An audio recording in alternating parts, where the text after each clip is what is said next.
میں ایک چھوٹے سے گاؤں کے کنارے واقع اپنی چھوٹی سی دکان پر سموسے بناتا اور بیچتا تھا۔ صبح سویرے میں ہی تازہ سبزیاں اور گوشت خریدنے کے لیے بازار جاتا، پھر اپنے مخصوص مصالحوں کا استعمال کرتے ہوئے مزیدار سموسے تیار کرتا۔ میرے ہاتھوں کا ذائقہ ایسا تھا کہ لوگ دور سے میرے سے سموسے خریدنے آتے، مگر مجھے اپنی شہرت کا کوئی غرور نہیں تھا۔ میری دنیا اپنی دکان اور چند قریبی لوگوں تک محدود تھی۔ میرا معمول تھا کہ چبوترے پر بیٹھ کر چائے کے ساتھ اپنے ہی بنائے ہوئے سموسے کھاتا۔ یہی میری زندگی کا سب سے سکون بھرا لمحہ تھا۔ لیکن میری سکون بھری زندگی میں اس دن ایک عجیب و غریب واقعہ پیش آیا جس نے سب کچھ بدل کر رکھ دیا۔ وہ ایک عام دن تھا جب میں حسب معمول سموسے بنا کر گاہکوں کو بیچ رہا تھا۔ دکان کے باہر کھڑی میری چھوٹی سی میز پر گاہک قطار میں کھڑے تھے اور میں جلدی جلدی گرم سموسے نکال کر اخبار میں لپیٹتا جا رہا تھا۔ اچانک میں نے محسوس کیا کہ کوئی میری دکان کے پاس کھڑا ہے، مگر اس نے کوئی آواز نہیں دی۔ میں نے نظر اٹھا کر دیکھا تو سامنے ایک لڑکی کھڑی تھی۔ اس کی عمر زیادہ نہیں تھی، شاید 20 کے قریب معلوم ہو رہی تھی۔ اس کے بال بکھرے تھے اور آنکھوں میں کچھ عجیب سی چمک تھی۔ مجھے اس کا لباس بھی بہت پرانا سا لگا، جیسے کافی عرصے سے اس نے پہن رکھا ہو۔ وہ لڑکی ایک لمحے کے لیے مجھے دیکھتی رہی، پھر نظریں جھکا کر زمین پر دیکھنے لگی۔ لڑکی، کچھ چاہیے؟ میں نے ہچکچاتے ہوئے پوچھا۔ اس لڑکی نے جواب نہیں دیا، بس ایک قدم دکان کے قریب آ گئی اور سموسوں کی خوشبو سونگھنے لگی۔ میں سمجھا کہ شاید وہ بھوکی ہے لیکن کچھ مانگنے سے شرما رہی ہے۔ میں نے ہمدردی سے کہا کہ اگر بھوکی ہو تو کہو، پیسے نہیں ہیں تو بھی میں دے دوں گا۔ مگر اس نے جواب نہیں دیا، بلکہ اچانک اس نے اپنا ہاتھ بڑھایا اور دکان کی ٹرے سے ایک گرم سموسا اٹھا لیا۔ میں چونک گیا، مگر اس سے پہلے کہ میں کچھ کہتا لڑکی پلٹ کر بھاگ گئی۔ میں نے اسے آوازیں دی، مگر وہ دیکھتے ہی ایک دم سے میری دکان سے پیچھے ایک ویران گلی میں غائب ہو گئی۔ اگلے کچھ دن تک میں نے دیکھا کہ وہ لڑکی اکثر میری دکان کے آس پاس منڈلاتی رہتی۔ کبھی وہ سموسے چوری کر جاتی اور کچھ کہے بغیر وہاں سے گزر جاتی۔ ایک دن میں نے اس تجسس کے ہاتھوں سے پوچھا، لڑکی، تم کون اور یہاں کیوں آتی ہو؟ تو اس نے کہا کہ میں تمہیں یہ نہیں بتا سکتی، میں بس کچھ وقت گزار رہی ہوں، پھر چلی جاؤں گی ہمیشہ کے لیے۔ اس رات مجھے نیند نہیں آئی، میرا دل عجیب سے اندیشوں سے بھر گیا تھا کہ آخر لڑکی کون تھی۔ اگلے دن میں نے دیکھا کہ میری دکان کے قریب لوگوں کا ہجوم تھا۔ کسی نے بتایا کہ ایک نوجوان لڑکی رات کے وقت درخت کے نیچے بیٹھی تھی اور اچانک غائب ہو گئی۔ میرا دل دھڑکنے لگا، کیا یہ وہی لڑکی تھی؟ اور اگر وہ غائب ہو گئی تھی تو کہاں گئی؟ میرے دل پر عجیب سا بوجھ تھا۔ وہ لڑکی کون تھی؟ اور اگر غائب ہو گئی تو یہ کیسے ممکن ہوا؟ یہ سوال بار بار میرے ذہن میں آ رہے تھے، لیکن میرے پاس ان کا کوئی جواب نہیں تھا۔ دکان کے ارد گرد کا ماحول بھی بدل گیا تھا۔ لوگ اس لڑکی کے بارے میں چہ گوئیاں کر رہے تھے۔ کسی کا کہنا تھا کہ وہ پاگل تھی تو کسی نے اسے بھوکی سمجھا اور کچھ لوگ اسے پراسرار مخلوق قرار دے رہے تھے۔ میری زندگی ہمیشہ سے سادہ رہی۔ میں ایک غریب آدمی تھا لیکن اپنی محنت سے روزی کماتا۔ میرے ماں باپ نے یہ سکھایا تھا کہ عزت کی روٹی سب سے بڑی دولت ہے۔ بچپن میں جب میرے والد کا انتقال ہوا تو میرے کندھوں پر پورے گھر کی ذمہ داری آ گئی۔ میری ماں نے سلائی کڑھائی کر کے میرا اور میری بہن کا پیٹ پالا، لیکن ان کی صحت ساتھ نہیں دے سکی اور جوانی میں وہ بھی دنیا چھوڑ گئی۔ میں اکیلا رہ گیا۔ اس دن کے بعد سے میری دنیا میری دکان اور میرے سموسے تک محدود ہو گئی۔ دن رات محنت کرتا کہ گزارا کر سکوں۔ کبھی ایسا ہوتا کہ دن بھر کی کمائی اتنی کم ہوتی کہ شام کو روٹی کھانے کے لیے پیسے نہیں بچتے، لیکن میں نے کبھی ہار نہیں مانی۔ لڑکی کے غائب ہونے کے بعد میں نے کئی دن تک اس کا انتظار کیا، لیکن وہ دوبارہ نظر نہیں آئی۔ گاؤں کے لوگ اس واقعے کو بھول گئے، لیکن میرے دل میں ایک عجیب سی بے چینی تھی۔ وہ لڑکی بار بار میری سوچوں میں آتی۔ مجھے اس کا چہرہ، اس کی آنکھوں کی پراسرار چمک اور اس کی عجیب باتیں یاد آتی۔ ایک رات جب دکان بند کر کے میں اپنے کمرے میں لوٹا تو مجھے عجیب سا احساس ہوا۔ میرے کمرے کی کھڑکی کھلی ہوئی تھی، حالانکہ میں نے ہمیشہ اسے بند رکھا تھا۔ میں نے کمرے کا جائزہ لیا تو ہر چیز اپنی جگہ پر تھی، لیکن دل میں خوف سا محسوس ہوا کہ کیا یہاں کوئی آیا تھا، مگر پھر میں نے اسے اپنا وہم سمجھ کر سر جھٹک دیا۔ ایک دن جب میں دکان پر تھا تو ایک چھوٹا سا بچہ بھاگتا ہوا آیا۔ اس نے مجھے بتایا کہ گاؤں کے درختوں کے پاس ایک لڑکی کو دیکھا گیا ہے جو کسی سے بات نہیں کر رہی۔ میرا دل زور سے دھڑکنے لگا۔ کیا یہ وہی لڑکی تھی؟ میں فوراً کام چھوڑ کر وہاں پہنچا، لیکن جب پہنچا تو کوئی نہیں تھا۔ میں نے لوگوں سے پوچھا لیکن کسی نے کچھ نہیں دیکھا۔ وہ لڑکا جو خبر دینے آیا تھا وہ بھی غائب تھا۔ کیا یہ میرے ساتھ کسی نے مذاق کیا تھا؟ مگر اس سب کے پیچھے کون ہو سکتا تھا آخر؟ اسی رات جب میں سو رہا تھا تو مجھے ایک عجیب سا خواب آیا۔ خواب میں نے دیکھا کہ وہ لڑکی میرے سامنے کھڑی ہے اور وہ مجھے کسی جنگل کی طرف بلا رہی ہے۔ اس کے ہاتھ میں وہی سموسہ تھا جو اس نے میری دکان سے چوری کیا تھا۔ میں نے اس کا پیچھا کیا، لیکن جیسے ہی اس کے قریب پہنچا وہ غائب ہو گئی۔ میری نیند اچانک سے ٹوٹ گئی۔ میں نے خود کو پسینے میں بھیگا ہوا پایا۔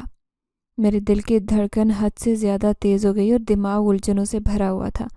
کیا یہ محض خواب تھا یا کوئی اشارہ؟ دن کے آخر میں جب دکان بند کرنے کا وقت آیا تو ایک بار پھر میں نے محسوس کیا کہ جیسے کوئی مجھے دیکھ رہا ہو۔ میں نے ارد گرد دیکھا لیکن کوئی نہیں تھا۔ یہ میرے ساتھ کیا ہو رہا تھا؟ اب مجھے سچ میں گھبراہٹ ہونے لگی۔ میں نے دل کی تسلی کے لیے سوچا کہ شاید یہ میرا وہم ہو۔ میری زندگی پہلے ہی مشکلات سے بھری ہوئی تھی، لیکن اب ان پراسرار واقعات نے تو جیسے میرے سکون کو مکمل ختم کر دیا۔ اس لڑکی کے غائب ہونے کے بعد میری زندگی میں جو عجیب و غریب چیزیں شروع ہوئی تھی وہ رکنے کا نام ہی نہیں لے رہی تھی۔ اس رات کے خواب کے بعد میرا ذہن مسلسل الجھا ہوا تھا۔ میں بھی اسی خواب کے ڈر سے نہیں نکل سکا کہ مجھے ایک بار پھر سے عجیب ڈراؤنا خواب آیا۔ خواب میں نے دیکھا کہ میں اپنی دکان پر کھڑا ہوں۔ اچانک دکان کے ارد گرد اندھیرا چھا جاتا ہے اور وہ لڑکی میرے سامنے آتی ہے۔ اس کے ہاتھ میں وہی سموسہ ہوتا ہے، لیکن اس کے چہرے پر اداسی اور خوف کے آثار ہوتے ہیں۔ وہ مجھے کچھ کہنا چاہتی ہے مگر اس کے الفاظ مجھے سمجھ نہیں آتے۔ پھر وہ اچانک غائب ہو جاتی ہے اور میں تنہا اندھیرے میں کھڑا رہ جاتا ہوں۔ میں نیند سے گھبرا کر جاگ جاتا ہوں۔ میرا چہرہ پسینے سے شرابور ہوتا ہے کہ آخر یہ لڑکی کیوں میرے پیچھے پڑ گئی تھی؟ کیوں یہ بار بار میرے خوابوں میں آ رہی تھی؟ اگر اسے پریشانی تھی تو مجھ سے آ کر کہہ دیتی، مگر مسئلہ تو یہ تھا کہ وہ اس دن کے بعد دکھائی نہیں دی۔ مگر جو بھی تھا، میرا دل کہہ رہا تھا کہ دال میں کچھ تو کالا ہے۔ وہ لڑکی ضرور کسی بڑی مصیبت میں پھنس چکی تھی، مگر کسی اندیکھی بیڑی نے اس کی راہ میں رکاوٹ ڈالی تھی۔ پھر اسی طرح ایک دن جب میں اپنی دکان پر کام کر رہا تھا تو ایک بوڑھی عورت میرے پاس آئی۔ اس نے میلے کچیلے کپڑے پہن رکھے تھے، اس کے ہاتھ کانپ رہے تھے۔ اس نے مجھ سے پوچھا کہ یہاں کوئی لڑکی آئی تھی۔ میں حیران رہ گیا کہ کون سی لڑکی؟ اس بوڑھی عورت نے کہا کہ ایک لڑکی جس کی آنکھوں میں عجیب سی چمک ہے۔ کیا تم نے اسے دیکھا ہے؟ میرے ہونٹ ایک دم خشک ہو گئے۔ میں نے سر ہلا دیا اور کہا، ہاں میں نے اسے دیکھا تھا، لیکن وہ غائب ہو گئی تھی۔ بوڑھی عورت نے گہری سانس لی اور کہا کہ بیٹا، وہ لڑکی وہ تمہاری زندگی میں یوں ہی نہیں آئی۔ اس کے ساتھ کوئی راز جڑا ہے اور یہ راز تمہیں ہی حل کرنا ہوگا۔ میں بوڑھی عورت کی باتوں سے اور پریشان ہو گیا۔ میں نے پوچھا کہ آپ کون ہیں اور آپ کو یہ سب کیسے معلوم ہے؟ عورت نے جواب نہیں دیا اور آہستہ سے چلتی ہوئی وہاں سے چلی گئی۔ میں اسے دیکھتا رہ گیا۔ اب تو میرا شک یقین میں بدل گیا کہ وہ کوئی معمولی لڑکی نہیں۔ پھر اگلی رات میں اپنے کمرے میں تھا تو کھڑکی پر دستک ہوئی۔ یہ دستک بہت آہستہ تھی لیکن اتنی واضح ضرور تھی کہ میرے دل کی دھڑکن خوف کے مارے تیز ہو گئی۔ میں نے ہمت سے کھڑکی کھولی مگر وہاں کوئی نہیں تھا۔ میں نے ارد گرد دیکھا تو محض اندھیرے کے سوا کچھ نظر نہ آیا۔ ان پراسرار خوابوں اور واقعات نے میری زندگی مکمل بدل کر رکھ دی۔ وہ لڑکی، بوڑھی عورت کی باتیں اور کھڑکی پر دستک، جیسے سب کچھ عجیب و غریب واقعات تھے۔ میرا دل خوف اور الجھن سے بھر گیا، لیکن میں اپنی زندگی کے دیگر مسائل کو بھی نظر انداز نہیں کر سکتا تھا۔ دکان کے اخراجات اور زندگی کی ضروریات پوری کرنے کے لیے مجھے سخت محنت کرنی پڑتی تھی۔ ایک دن میرے پاس ایک آدمی آیا جو ایک بڑے گاؤں سے تعلق رکھتا تھا۔ اس نے بتایا کہ ان کے گاؤں میں ایک شادی کی تقریب ہو رہی ہے اور انہیں بڑی تعداد میں سموسے اور دیگر کھانے کی اشیاء درکار ہیں۔ یہ ایک بڑا آرڈر تھا، اسی لیے میں نے سوچا کہ میری آمدنی میں اضافہ کرنے کا ایک اچھا موقع ہو سکتا ہے۔ آدمی نے مجھے پیشکش کی کہ اگر میں وہاں جا کر سموسے بنا کر دوں تو وہ مجھے مناسب مزدوری کے ساتھ رہنے کا بھی بندوبست کر دیں گے۔ میں نے یہ پیشکش قبول کر لی اور اگلے ہی دن ضروری سامان کے ساتھ اس گاؤں کے لیے روانہ ہو گیا۔ راستے میں میرا دل عجیب و غریب خیالات سے بھرا ہوا تھا۔ وہ لڑکی اور اس کے ساتھ جڑے پراسرار واقعات میرے ذہن سے نکل ہی نہیں رہے تھے، مگر میں نے خود کو یقین دلایا کہ گاؤں بدلنے سے شاید یہ سب کچھ ٹھیک ہو جائے۔ جس گاؤں میں مجھے کام کے لیے بلایا گیا تھا وہ بہت بڑا تھا۔ یہاں کا ماحول میرے گاؤں سے مختلف تھا۔ یہاں کے لوگ خوشحال نظر آتے اور گاؤں کے بیچ میں ایک بڑا اور قدیم حویلی نما مکان تھا جہاں شادی کی تقریب منعقد ہونی تھی۔ حویلی کو دیکھ کر ہی اندازہ ہو رہا تھا کہ یہ صدیوں پرانی ہے اور اس کے ساتھ کوئی پرانا راز جڑا ہے۔ مجھے حویلی کے قریب ایک چھوٹے سے کمرے میں ٹھہرایا گیا تھا۔ شادی کی تیاریوں کے دوران میں مصروف ہی تھا۔ دن بھر میں سموسے اور دیگر کھانے تیار کرتا اور گاؤں کے بچوں اور نوجوانوں کو دیکھ کر دل بہلاتا، لیکن رات کے وقت تو جیسے حویلی میں ایک عجیب خاموشی چھا جاتی۔ ایک رات میں سونے کی کوشش کر رہا تھا تو اچانک محسوس ہوا کہ کوئی میرے کمرے کے باہر سے گزرا۔ قدموں کی آہٹ واضح تھی۔ میں نے ہمت کر کے دروازہ کھولا لیکن باہر کوئی نہیں تھا۔ گلیاں سنسان تھی اور ہوا تیز چل رہی تھی۔ میں نے پلٹ کر اسے نظر انداز کرنے کی کوشش کی اور دوبارہ سے بستر پر لیٹ گیا، لیکن میرے دل کی دھڑکن ڈر کی وجہ سے معمول پر نہیں آ رہی تھی۔ اس کے تھوڑی دیر بعد پھر مجھے کچھ آہٹ محسوس ہوئی۔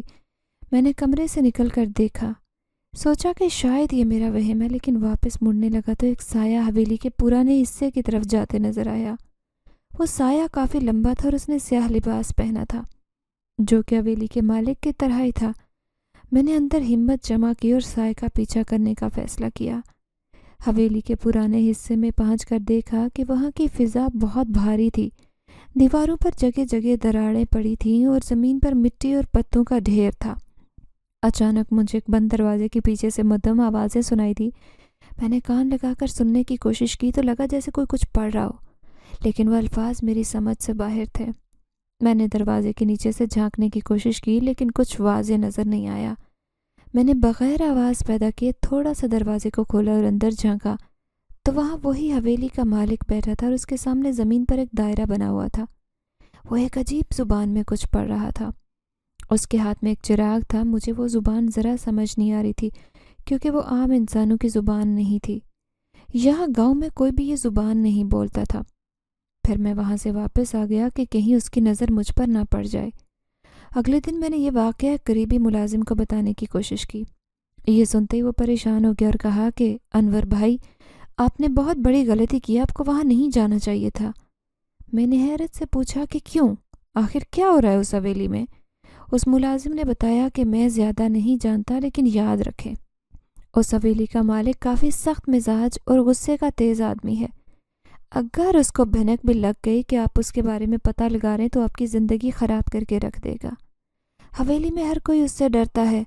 آپ بھی اس کے کسی معاملے میں نہ پڑیں ورنہ وہ آپ کے لیے بڑی مصیبت اکٹھی کر دیں گے۔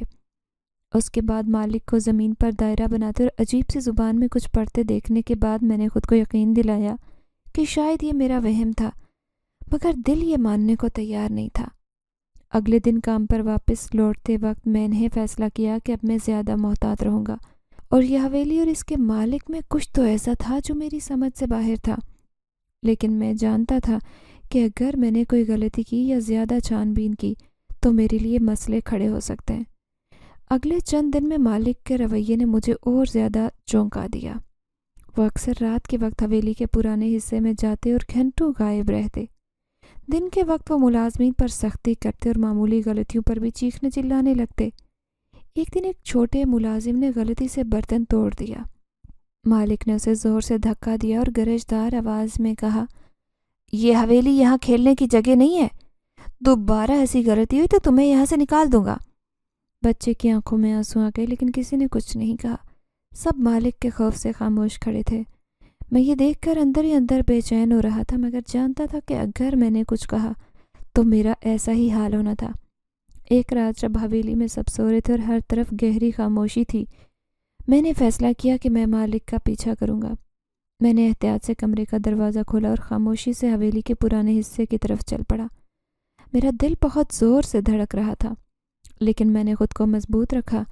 میں نے دیکھا کہ مالک ہاتھ میں چراغ لیے حویلی کے پیچھے والے باغ کی طرف جا رہا تھا۔ میں نے تھوڑے فاصلے سے اس کا پیچھا کرنا شروع کر دیا۔ وہ باغ کے کونے میں پہنچ کر رک گیا جہاں ایک پرانا درخت تھا۔ میں جھاڑیوں کے پیچھے چھپ کر سب دیکھ رہا تھا۔ اچانک اس نے چھوٹی شاخ سے زمین پر دائرہ بنایا اور کچھ چیزیں اس کے اندر رکھی۔ یہ منظر دیکھ کر میرے رونگٹے کھڑے ہو گئے۔ میں سمجھنے کی کوشش کر رہا تھا کہ وہ کیا کر رہا ہے، لیکن یہ سب میری سمجھ سے باہر تھا۔ میری بدقسمتی یہ ہوئی کہ میں جھاڑیوں کے پیچھے تھوڑا آگے جھک گیا تاکہ بہتر دیکھ سکوں۔ اسی وقت ایک ٹہنی میرے قدموں کے نیچے سے ٹوٹ گئی اور اس کی آواز نے مالک کو چونکا دیا۔ وہ فوراً میری طرف دیکھنے لگا۔ اس کی نظریں میری جھاڑی کی سمت آ کر رک گئی۔ کون ہے وہاں؟ اس کی گرجدار آواز نے میری جان نکال دی۔ میں نے فوراً پیچھے ہٹنے کی کوشش کی لیکن پیر پھسل گیا اور زمین پر میں گر گیا۔ مالک نے چراغ اٹھایا اور میری طرف بڑھا۔ مالک میرے قریب آ کر رک گیا۔ اس کی آنکھوں میں غصہ اور چہرے پر سختی تھی۔ اس نے چلا کر پوچھا کہ یہاں کیا کر رہے ہو؟ میں نے گھبرا کر جواب دیا کہ مالک، میں تو بس یہاں سے گزر رہا تھا اور مجھے کچھ دکھائی دیا تو میں رک گیا۔ جھوٹ مت بولو، مالک نے مزید غصے سے کہا کہ تم نے میری اجازت کے بغیر اس علاقے میں قدم کیوں رکھا؟ میں نے معافی مانگتے ہوئے کہا کہ مالک مجھے معاف کیجیے، آئندہ ایسی غلطی نہیں ہوگی، مجھے نہیں پتا تھا کہ یہاں آنا منع ہے۔ اس نے مجھے سخت نظروں سے دیکھا اور کہا کہ یہ آخری بار ہے کہ تمہیں معاف کر رہا ہوں، دوبارہ ایسا کچھ کیا تو انجام اچھا نہیں ہوگا۔ یاد رکھو یہ حویلی میرے اصولوں پر چلتی ہے اور ان اصولوں کی خلاف ورزی کرنے والے کو یہاں کوئی جگہ نہیں ملتی۔ میں نے سر جھکا کر معافی مانگی اور وعدہ کیا کہ آئندہ ایسی حرکت نہیں کروں گا۔ مالک نے مزید کچھ نہیں کہا مگر میں اس کی نظریں بتا رہی تھی کہ وہ شک کر رہا ہے۔ میں فوراً اپنے کمرے میں آ گیا مگر میری بے چینی اور بڑھ گئی اور میں سوچ رہا تھا کہ مالک کیا چھپا رہا ہے اور کیا وہ باغ میں آخر کرنے کیا گیا تھا۔ میں جانتا تھا کہ اب مجھے مزید محتاط رہنا ہوگا لیکن میرے دل میں یہ راز جاننے کی خواہش بڑھتی جا رہی تھی۔ میں نے فیصلہ کیا کہ آئندہ مالک کا پیچھا نہیں کروں گا لیکن حویلی میں ہونے والی ان پراسرار سرگرمیوں پر نظر ضرور رکھوں گا۔ ایک رات جب میں کچن کے تمام کام ختم کر رہا تھا تو مجھے حویلی کے خالی کمرے سے آوازیں سنائی دی۔ میں نے قدم روکے اور کان لگا کر سننے کی کوشش کی۔ آواز مالک کی تھی مگر وہ اکیلا نہیں تھا۔ لگ رہا تھا کہ کسی سے دھیمی آواز میں بات کر رہا ہے۔ مالک کہنے لگا کہ ہم زیادہ دیر یہاں نہیں رک سکتے، وہ خطرہ بڑھا سکتی ہے، اگر کسی کو خبر ہوئی تو ہمیں بہت نقصان ہوگا۔ دوسری آواز دھیمی تھی لیکن مردانہ معلوم ہوتی۔ میں سمجھتا ہوں مگر ابھی اسے یہاں سے ہٹانا ممکن نہیں، وہ ہماری گرفت میں ہے اور یہی سب سے ضروری بات ہے۔ میرا دل دھک سے رہ گیا۔ میں سوچنے لگا کہ یہ کس بارے میں بات کر رہے ہیں۔ ان کی باتوں سے مجھے ایسے لگا کہ جیسے انہوں نے کسی کو اپنے پاس قید کر رکھا تھا، مگر وہ کون تھی؟ میں نے دروازے کے قریب ہونے کی کوشش کی تاکہ وہ بہتر سن سکوں مگر وہ اتنی دھیمی آواز میں بات کر رہے تھے کہ زیادہ سمجھ نہیں آیا۔ میں نے صرف اتنا سنا کہ مالک نے کہا کہ ہم اسے اس وقت تک قید میں رکھیں گے جب تک ہمارا کام مکمل نہ ہو جائے۔ میرے ذہن میں فوراً وہ لڑکی آ گئی جو کچھ دن پہلے میری دکان پر آئی تھی۔ اس کا چہرہ، اس کی باتیں اور عجیب پریشانی میری نظروں کے سامنے گھومنے لگی۔ کیا وہی لڑکی ہے جس کا ذکر ہو رہا ہے؟ اگلے دن میں نے حویلی کے مختلف حصوں میں چھان بین کا فیصلہ کیا۔ میں جانتا تھا کہ یہ خطرناک ہے مگر دل میں یہ راز جاننے کی بے تابی بڑھتی جا رہی تھی۔ میں نے سب سے پہلے حویلی کے اس پرانے حصے کا رخ کیا جہاں مالک اکثر رات کے وقت جاتا۔ یہ حصہ پراسرار تھا اور یہاں ہمیشہ عجیب سی خاموشی چھائی رہتی۔ میں نے ایک کمرے کو چیک کیا مگر کچھ خاص نہیں ملا۔ جب میں بند دروازے کے قریب پہنچا تو اندر سے کسی کے سسکنے کی آواز آئی۔ میں نے دروازے کے قریب جا کر سننے کی کوشش کی۔ یہ آواز کسی لڑکی کی تھی جو شاید رو رہی تھی۔ اس نے آہستہ آواز میں کہا، مجھے یہاں سے جانے دو۔ میرے رونگٹے کھڑے ہو گئے۔ یہ آواز جانی پہچانی سی لگ رہی تھی مگر میں یقین نہیں کر پا رہا تھا۔ میں نے سوچا دروازہ کھول کر دیکھوں مگر ارد گرد خطرہ تھا۔ اگر مالک یا اس کے آدمی نے مجھے دیکھ لیا تو میری زندگی خطرے میں پڑ سکتی تھی۔ رات کے وقت میں نے دوبارہ بند دروازے کے پاس جانے کا فیصلہ کیا۔ میں نے اپنی جیب میں چھوٹا سا اوزار رکھا تاکہ دروازہ کھول سکوں۔ میرا دل زور سے دھڑک رہا تھا مگر میں جانتا تھا کہ یہ موقع دوبارہ نہیں ملے گا۔ جیسے ہی دروازہ کھولنے کی کوشش کر رہا تھا تو اچانک پیچھے سے کسی نے میرا کندھا پکڑا۔ وہ کوئی اور نہیں بلکہ مالک تھا۔ اس نے گرجدار آواز میں پوچھا، تم یہاں کیا کر رہے ہو؟ میں نے گھبرا کر کہا، مالک میں بس صفائی کرنے آیا تھا۔ اس نے چلاتے ہوئے کہا، مجھ سے جھوٹ مت بولو، تمہیں خبردار کر چکا ہوں، اگر تم نے دوبارہ ایسی حرکت کی تو اس حویلی سے باہر پھینک دوں گا۔ اس نے مجھے کہا کہ جاؤ یہاں سے فوراً نکلو۔ مالک کی آواز میں غصہ تھا، اب تمہاری کوئی جگہ نہیں ہے اور اگر دوبارہ دکھائی دیے تو تمہاری حالت بہت خراب ہو جائے گی۔ میرا دل اور دماغ اس خوفناک صورتحال کا مقابلہ کرنے میں مشکل محسوس کر رہے تھے۔ میں جانتا تھا کہ اگر میں نے ایک بھی غلط قدم اٹھایا تو اس کا انجام برا ہوگا۔ میں نے فوراً سر جھکایا اور باہر کی جانب قدم بڑھا دیے۔ مجھے حویلی سے نکال دیا گیا۔ اب میں گاؤں واپس آ چکا تھا۔ میرا دل غمگین اور بے چین تھا۔ میں کئی دن تک حویلی میں ہونے والی پراسرار سرگرمیوں کے بارے میں سوچتا رہا، مگر میرے دماغ میں یہ سوال مسلسل اٹھ رہا تھا کہ کیا میں کبھی اس راز تک پہنچ پاؤں گا؟ کیا وہ لڑکی جو میں نے دکان پر دیکھی تھی وہ وہی تھی جسے حویلی میں قید رکھا گیا تھا؟ ان سوالات کے جواب میرے اندر غم اور بے چینی کی لہریں پیدا کر رہے تھے۔ جب میں گاؤں واپس آیا تو میں نے محسوس کیا کہ کچھ عجیب سے واقعات ہو رہے ہیں۔ رات کے وقت جب میں کمرے میں سو رہا تھا تو میں نے سایہ دیکھا جو آہستہ آہستہ میرے کمرے کے قریب آ رہا تھا۔ میں نے آنکھیں کھولی لیکن وہ تیزی سے غائب ہو گیا۔ گاؤں واپس آ کر بھی میں نے خود کو محفوظ محسوس نہیں کیا۔ ہر رات میرے کمرے میں سائے نظر آتے جو کبھی قریب آتے تو کبھی غائب ہو جاتے۔ یہ سب اتنا عجیب اور خوفناک تھا کہ میری نیند اڑ چکی تھی۔ میں نے کئی بار سوچا کہ یہ میرا وہم ہو سکتا ہے، مگر ان سایوں کی موجودگی نے مجھے کسی نہ کسی طرح یقین دلا دیا کہ یہ سب حقیقت ہے۔ ایک دن جب میں دکان پر بیٹھا تھا تو ایک بوڑھی عورت میرے پاس آئی۔ اس کی شکل دیکھ کر لگا کہ میں نے اسے کہیں دیکھا ہے، لیکن کہاں یہ یاد نہیں آ رہا تھا۔ وہ دھیرے سے بولی کہ انور بیٹا، تمہارے پاس کچھ وقت ہے؟ میں تم سے بات کرنا چاہتی ہوں۔ میں نے حیرت سے اس کی طرف دیکھا اور پوچھا کہ آپ کون ہیں؟ کیا ہم پہلے مل چکے ہیں؟ اس نے دھیرے سے مسکرا کر کہا کہ نہیں بیٹا، لیکن تمہاری ماں کی پرانی سہیلی ہوں۔ تمہاری ماں نے ایک وقت میں اس نے میرے خاندان کی مدد کی تھی۔ یہ سن کر میرے دل میں ہلچل مچ گئی۔ اماں نے تو کبھی کسی عورت کا ذکر نہیں کیا۔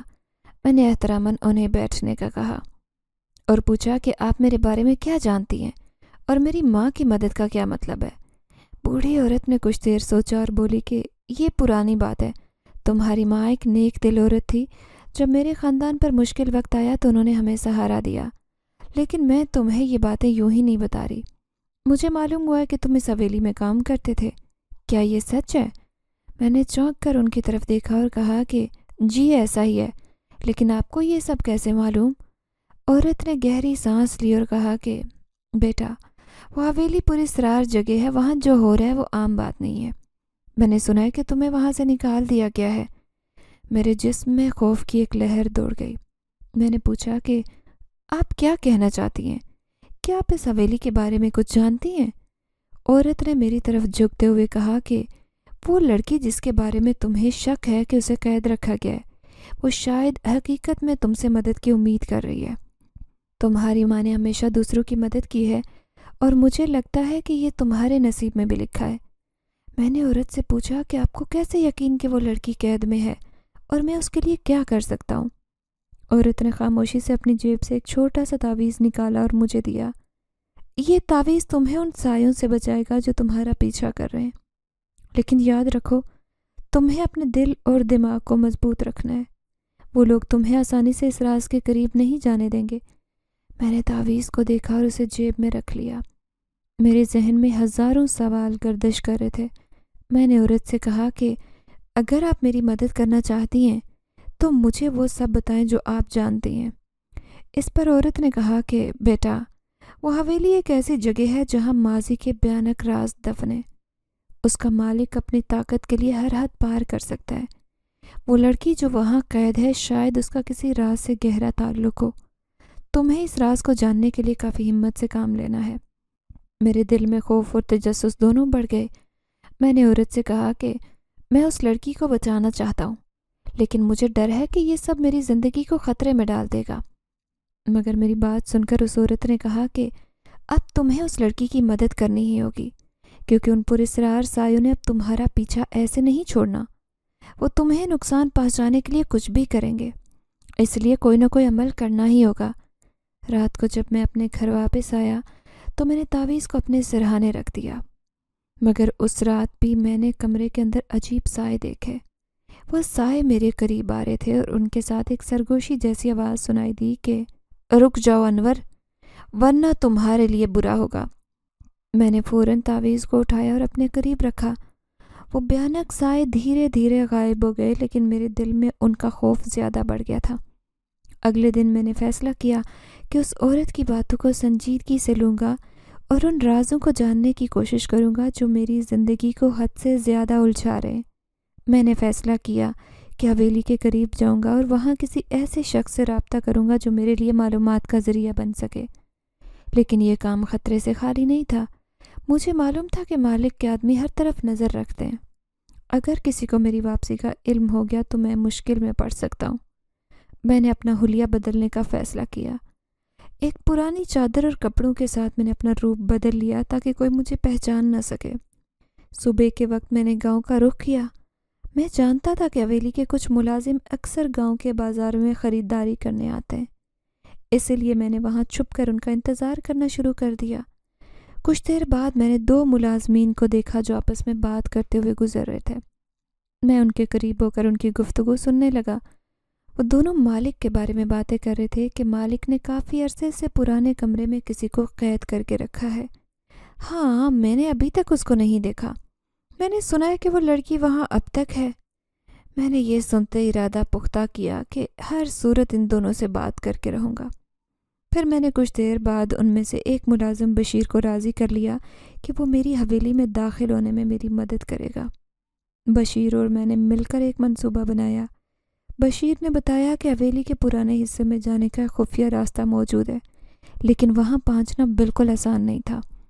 مجھے ایسا وقت منتخب کرنا ہوگا جب زیادہ تر ملازمین سو رہے ہوں یا حویلی خالی ہو۔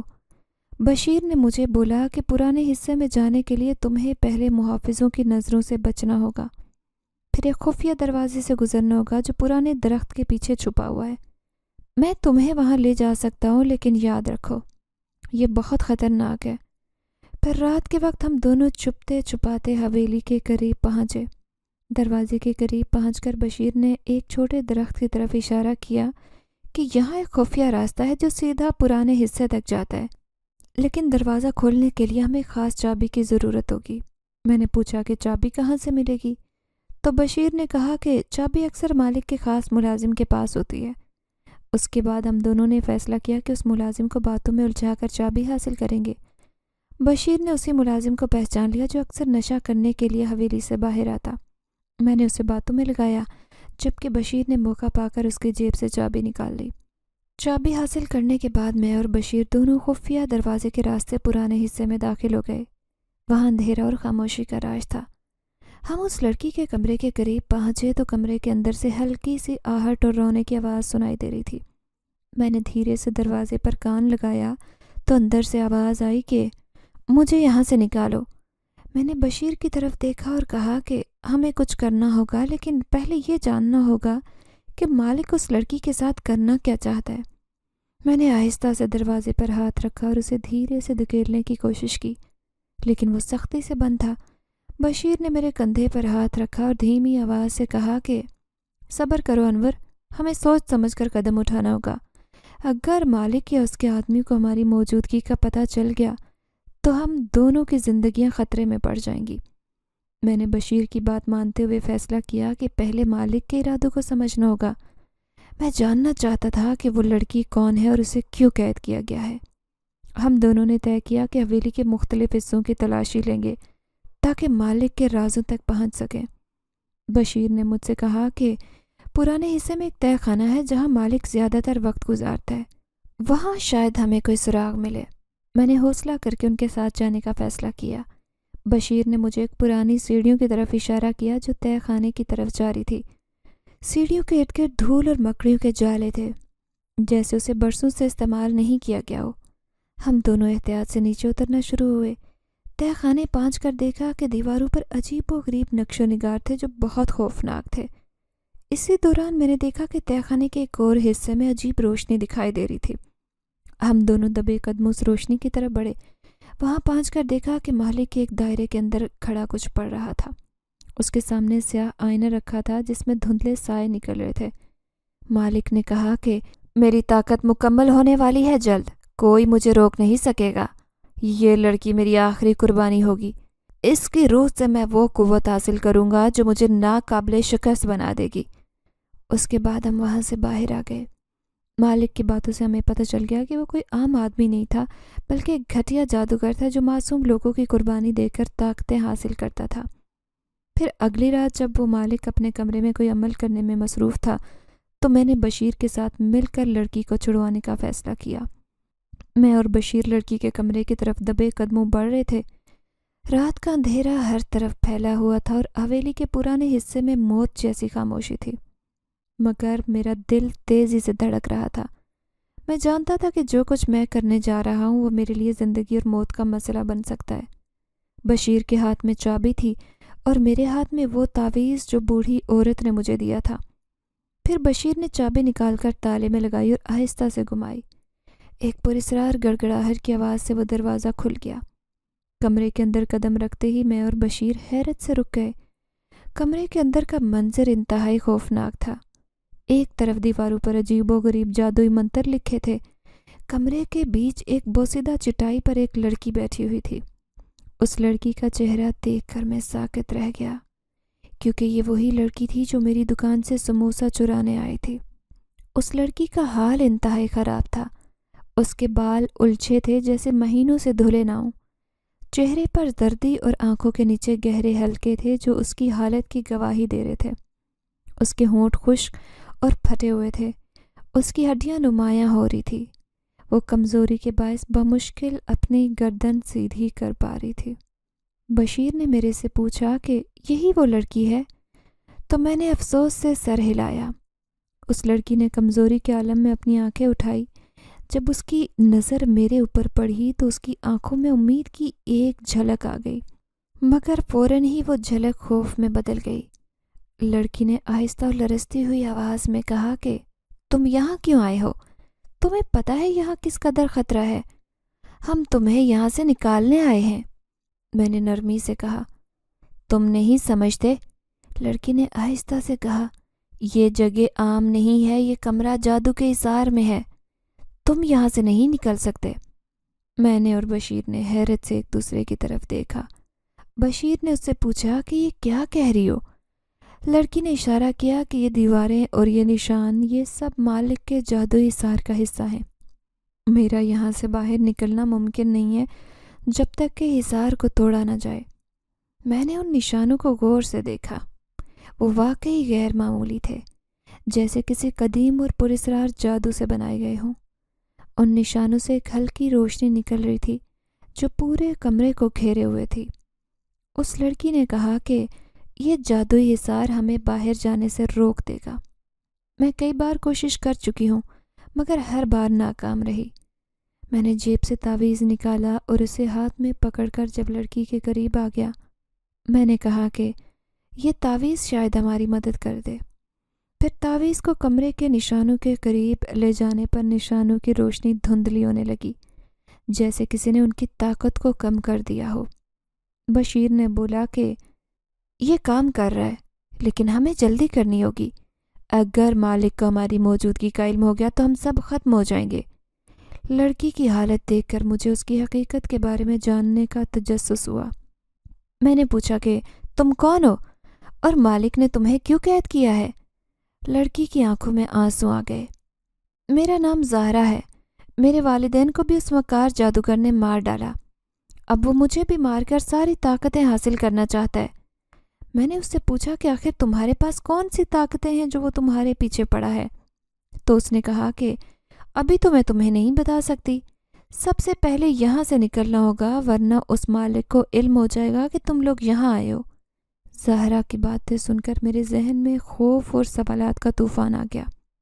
اس کی آنکھوں میں خوف اور کمزوری کے ساتھ ایک عجیب سی سچائی چھپی ہوئی تھی۔ بشیر ساکت کھڑا تھا، جیسے ان باتوں کی سچائی کو سمجھنے کی کوشش کر رہا ہو۔ زہرا نے لرزتی ہوئی آواز میں کہا کہ کل اماؤس کی رات ہے، وہ میری قربانی دے کر اپنی طاقتوں کو مزید بڑھائے گا۔ اگر ہم نے کچھ نہیں کیا تو میں زندہ نہیں رہوں گی۔ میں نے گہری سانس لی اور کہا کہ ہم تمہیں یہاں سے نکالنے آئے ہیں، ہم تمہیں نہیں مرنے دیں گے، یہ میرا وعدہ ہے۔ لیکن تم نے کہا کہ مالک کو روکنے کے لیے ہمیں اس کے جادوئی عمل کو تباہ کرنا ہوگا، یہ کیسے ہوگا؟ زہرا نے میری طرف دیکھا اور کہا کہ مالک ایک شیطانی جادوگر ہے جو نایاب طاقتیں حاصل کرنے کے لیے بلی چڑھایا کرتا ہے، لیکن اس کا جادو اتنی آسانی سے ختم نہیں ہو سکتا۔ اس نے اپنے عمل کو پورا کرنے کے لیے اماؤس کی رات کو منتخب کیا ہے، کیونکہ اس رات اس کی جادوئی طاقت سب سے مضبوط ہو جاتی ہے۔ ہمیں اس کے عمل کو روکنا ہوگا، لیکن اس کے لیے تمہیں اس کے کمرے تک جانا ہوگا جہاں وہ اپنی جادوئی انگوٹھی رکھتا ہے۔ وہ انگوٹھی ہی اس کی طاقت کا ذریعہ ہے۔ اگر ہم وہ انگوٹھی تباہ کر دیں گے تو وہ بے بس ہو جائے گا، اس کا جادو کام کرنا بند کر دے گا۔ بشیر نے بے یقینی سے کہا کہ مالک کے کمرے تک پہنچنا ناممکن ہے۔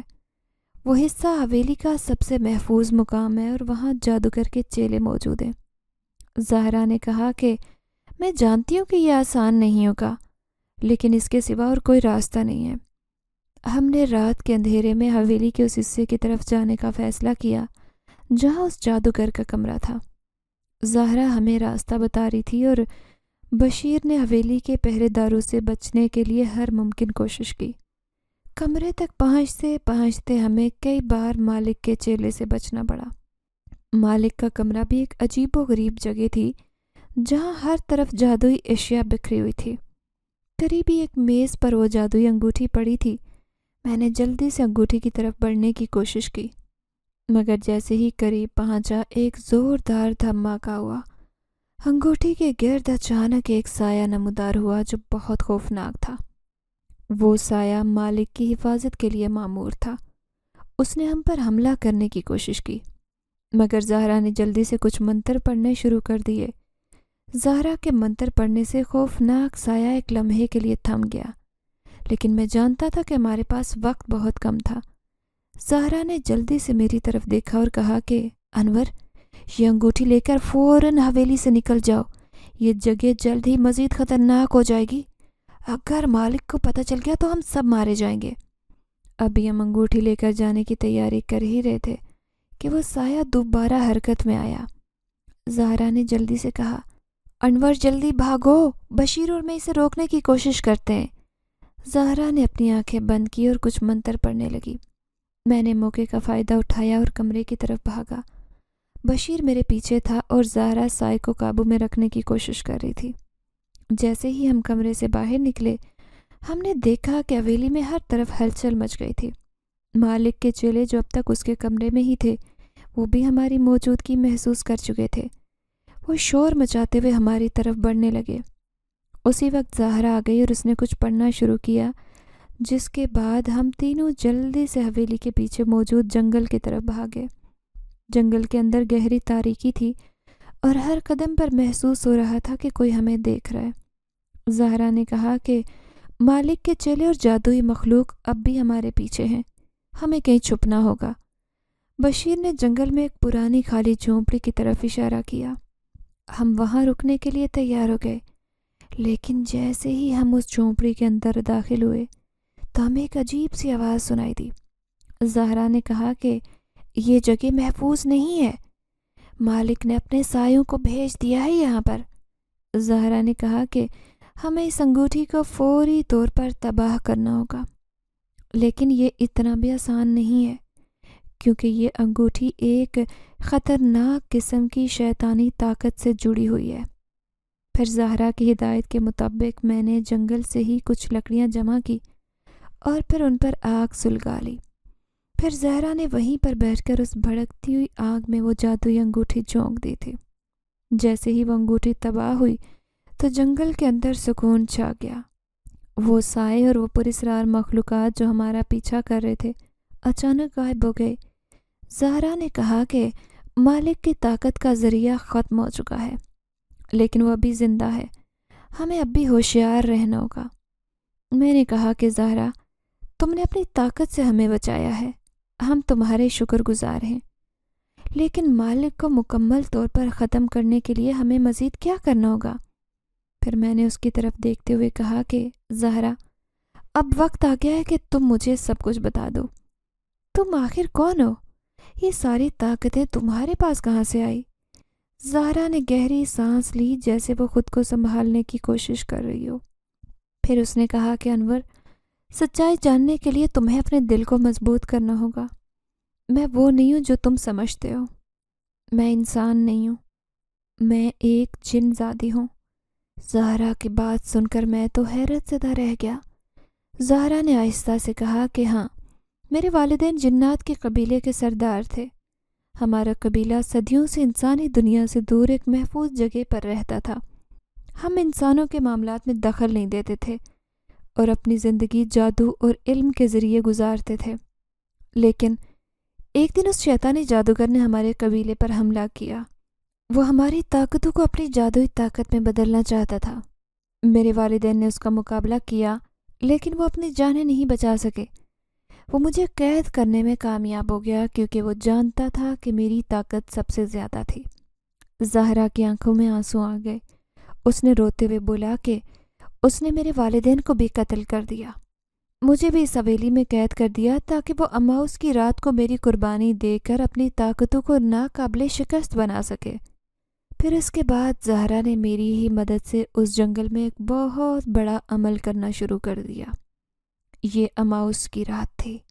پھر اس نے پوری رات بیٹھ کر ایک جناتی عمل کیا اور وہ پورا ہوتے ہی وہ جادوگر جل کر بھسم ہو گیا۔ جادوگر کے ختم ہونے کے بعد زہرا نے تھکاوٹ سے کہا کہ یہ سب ختم ہو گیا، میں اپنے والدین کا بدلہ لے چکی ہوں۔ پھر اس نے مجھے اور بشیر کو شکریہ کہتے ہوئے انعام کے طور پر کافی ساری رقم دے دی اور خود اپنی جناتی دنیا میں چلی گئی واپس۔ پھر ہم نے بھی حویلی کو ہمیشہ کے لیے چھوڑ دیا اور زہرا بھی اپنی منزل کی طرف روانہ ہو گئی۔